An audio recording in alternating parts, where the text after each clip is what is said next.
sedikit informasi buat kalian bahwa peserta EBU Epicentrum BIMTes UTBK itu ada 6.600 yang bergabung di grup. Jadi kalian itu bergabung sebanyak 6.600 orang. Cuman yang baru kemarin bisa ikut TO mungkin baru 1.300 orang. Jadi mudah-mudahan kedepannya kalian semua bisa ikut.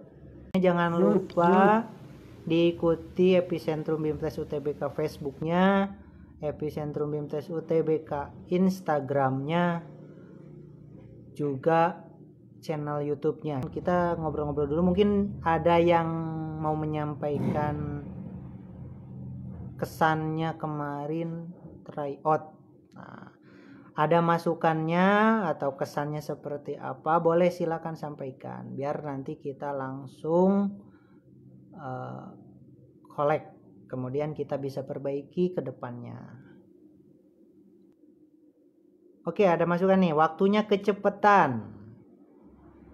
Oke, masalah waktu itu hanya untuk men-trigger kalian biar bisa mengerjakan dengan cepat. Sebenarnya kalau waktunya pun lewat itu kalian tetap ada di soal tersebut, cuman nanti dari segi poin itu akan lebih kecil dari yang mengerjakan cepat, walaupun sama-sama betul ngerjainnya. Seperti itu.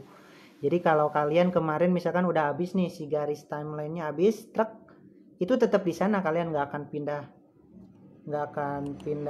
ke soal berikutnya. Cuman nanti semakin lama kalian ada pada posisi soal itu, soalnya nilainya, poinnya akan semakin kecil. Seperti itu. Itu untuk waktu ya. Kemudian ada lagi, coba kesannya atau masukannya. Oh gitu, iya begitu. Jadi untuk tryout kemarin, mungkin di sini ada yang masih baru menggunakan quizzes ya. Jadi ada beberapa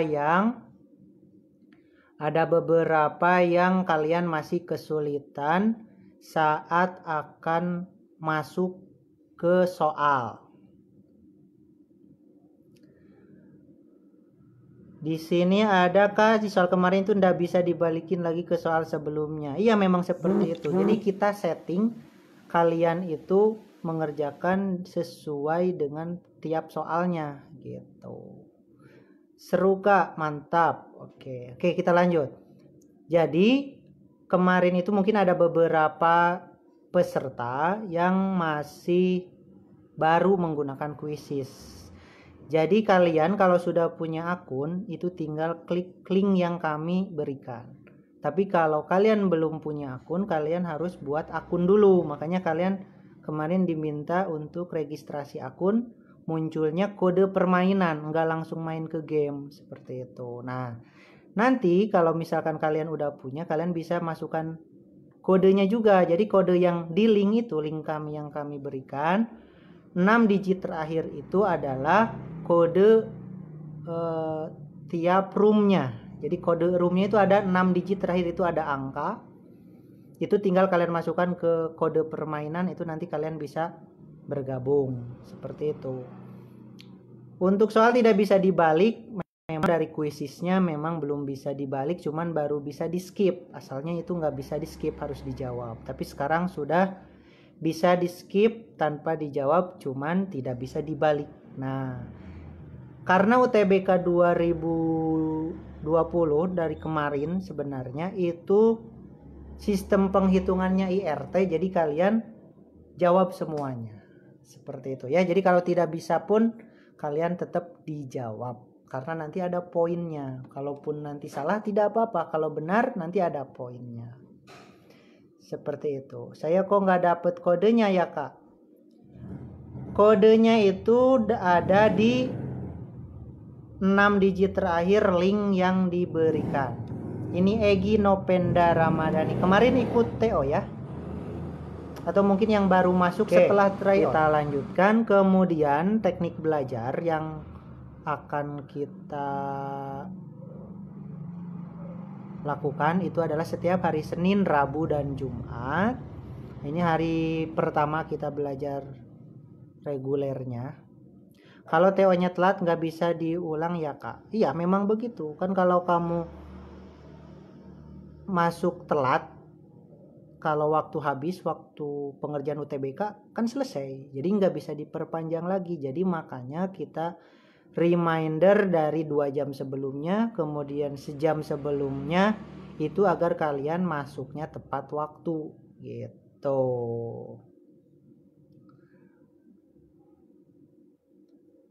Jadi kita dari segi waktu kita samakan dengan realnya gitu. Iya ikut Kak. Oh, itu kodenya ada di link ya Egi ya.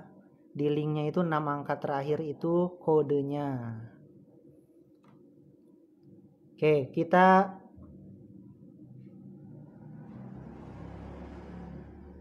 Oke, ini Galang Darmawan. Ada beberapa yang susah tapi waktunya cepat. Begitu juga sebaliknya.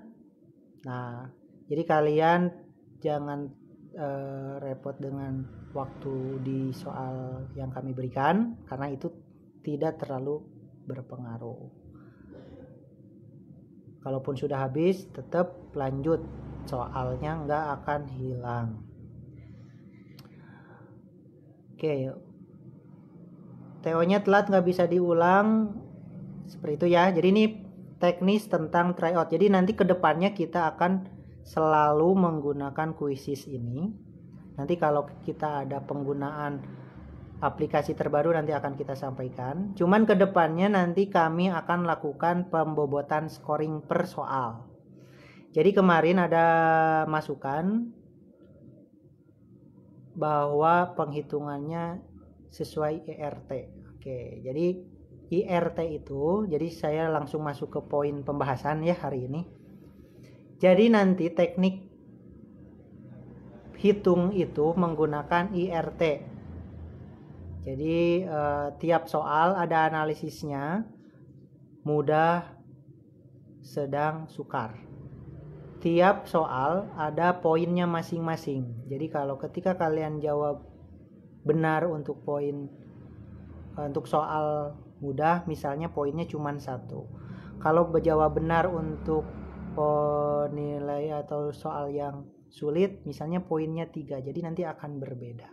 Nah, kedepannya nanti kita akan lakukan scoring tiap soal seperti itu. Nah, maka dari itu penting untuk kalian pahami bahwa teknik IRT itu di setiap lembaga bisa dilakukan, karena pembobotan itu diserahkan kepada lembaga tersebut. Misalnya lembaga LTMPT memberikan poin 1 untuk mudah, sedang 2 untuk sedang, 3 untuk sukar misal. Lembaga kami memberikan poin 3 untuk mudah, 5 untuk sedang, 7 untuk sukar misal seperti itu. Itu sama aja, nggak jadi masalah. Karena yang jadi poin utamanya adalah scoring untuk tiap soalnya, bukan hasil akhirnya. Makanya kami terus mengajak teman-teman para pejuang untuk bisa tryoutnya itu hingga ke 10.000 peserta. Kenapa 10.000 peserta? Kita asumsikan dengan hasil Pilpres 2019 kemarin, Pak Jokowi itu jadi presiden, bahkan atau sudah ditetapkan presiden sementara secara quick count bahkan 1 bulan sebelumnya. Hasil perhitungannya belum jadi gitu ya. Nah, itu caranya adalah dengan membuat sampling. Jadi kalau peserta tahun lalu itu ada 800.000 ya, 800.001 kalau nggak salah. Jadi tahun lalu itu peserta SBMPTN itu ada 801. Yang lulus hanya 20%. Nah, maka jika kita simulasikan dengan quick count kemarin, TPS yang ada di Indonesia itu adalah 150.000 TPS. Ya. Ada 150.000 TPS, tapi Quickcon nggak ngambil semuanya. Quickcon hanya ngambil paling banyak 5.000 TPS. Perbandingannya berapa coba? Quickcon ngambil 5.000, sementara realnya ada 150.000. Berarti hanya 3%-nya saja. Dengan ngambil sampel 3%, presiden yang terpilih itu sudah dapat diprediksikan sebulan sebelumnya. Seperti itu. Jadi, kita pun ingin melakukan hal yang sama. Jika 800.000 peserta, maka sebenarnya cukup dengan 3% dari 800.000 gitu. Cuman biar lebih akurat, maka kita lebih besarkan lagi data pembandingnya. Jadi jika kalian ada poinnya, yang lulus itu 20%, maka jika kalian masuk ke dalam 20% dari sampel yang kita buat, ya.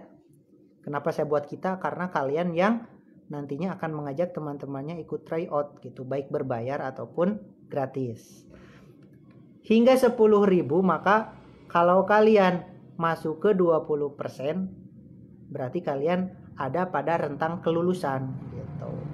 Nanti kita simulasikan untuk di atas 20% atau di bawah 20%. Yang penting jumlah sampelnya itu memenuhi. Jadi kalau 3% dari 800.000 ya silakan kalian hitung lah ya. Nah, kita ingin di 10.000 peserta itu agar data mendekati 100% kebenarannya gitu. Validitasnya 100%. Jadi di sini kalian jangan terjebak dengan yang namanya poin UTBK. Karena poin UTBK tidak menjamin atau tidak dapat menjadi patokan. Kenapa bisa begitu? Karena UTBK kemarin dan tahun ini beda. Jadi tahun ini sama aja kayak tahun kemarin. Apa samanya? Sama-sama nggak ada perbandingan nilai. Kalau dari 2015 ke 2016 itu bisa menggunakan nilai 2014. 2016 ke 2017 bisa menggunakan nilai yang lulusan 2016. Nah, mulai tahun kemarin karena semuanya berubah dari plus 4-1 jadi IRT, itu semuanya blank lagi. Begitupun sekarang. Tahun lalu itu 6 pelajaran. Ya, ada TPS, ada Saintek. Maka nilainya muncul. Nah, sekarang hanya TPS, berarti yang lulus nanti pun akan berbeda nilai dengan yang kelulusan tahun 2019. Jadi kalau kalian masih membandingkan dengan nilai kelulusan 2019, itu tidak tepat. Soalnya tidak apple to apple. Tahun lalu itu ada 6 pelajaran. Sekarang hanya TPS. Maksudnya ada 8 bagian nilai ya. TPS 4, Saintek 4 atau Sosum juga 4. Tapi sekarang hanya TPS saja. Jadi hanya 4 saja itu. Jadi akan berbeda nanti poinnya. Jadi kalian mindsetnya harus mulai dirubah. Jangan lagi ke patokan nilai. Jadi apapun nilainya kalian jangan melihat di sana. Tapi lihat posisi. Misalkan dari 1000 kalian masuknya ke berapa tempat. Jadi kalau kalian masuk ke 20%, nanti kalian bisa masuk untuk memilih jurusan universitas favorit. Kalau kalian ada di 20% berikutnya atau dari 21 sampai ke 40, maka kalian ada di ranking kedua. Jadi kalau misalkan ITB ranking 1, misalkan ITS ranking 2 atau sebaliknya seperti itu. Jadi lihat poinnya. Nah, itu bisa kita gunakan kalau jumlah pesertanya ada minimal 3% dari yang tadi.